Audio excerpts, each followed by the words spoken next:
नमस्कार दोस्तों, मैं शीतल चौधरी आप सबका अपने यूट्यूब चैनल पे स्वागत करती हूँ और एक छोटा सा देवी गीत सुनाने जा रही हूँ। आप सबको कैसा लगा कमेंट में ज़रूर बताना। मेरे चैनल को लाइक सब्सक्राइब जरूर करें। सखी लाल चुनरिया पे लाल चूड़िया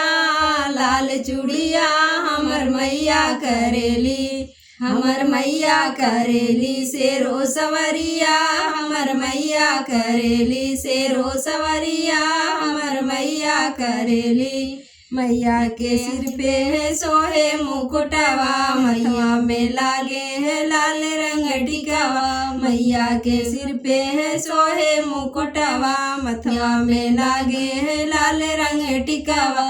सखी झुमको में लागे हजार लरिया, हजार लरिया हमर मैया करेली, हमर मैया करेली शेरो सवरिया, हमर मैया करेली शेरो सवरिया, हमर मैया करेली शेरो सवरिया, हमर मैया करेली।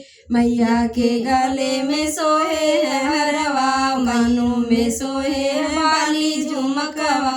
मैया के गले में सोहे है हरवा, कानों में सोहे है बाली झुमकवा। सखी हथवा में सोहे है तलवरिया, तलवरिया हमर मैया करेली शेरो सवरिया, हमर मैया करेली शेरो सवरिया, हमर मैया करेली शेरो सवरिया, हमर मैया करेली।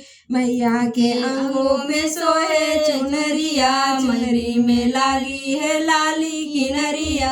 मैया के अंगों में सोहे चुनरिया, चुनरी में लागी है लाली किनरिया। सखी हथवा में सोहे है लाल चूड़िया, लाल चूड़िया हमर मैया करेली शेरो सवरिया, हमर मैया करेली शेरो सवरिया, हमर मैया करेली। सखी लाल चुनरिया पे लाल चूड़िया, लाल चूड़िया हमर मैया करेली शेरो सवरिया, हमर मैया करेली शेरो सवरिया, हमर मैया करेली।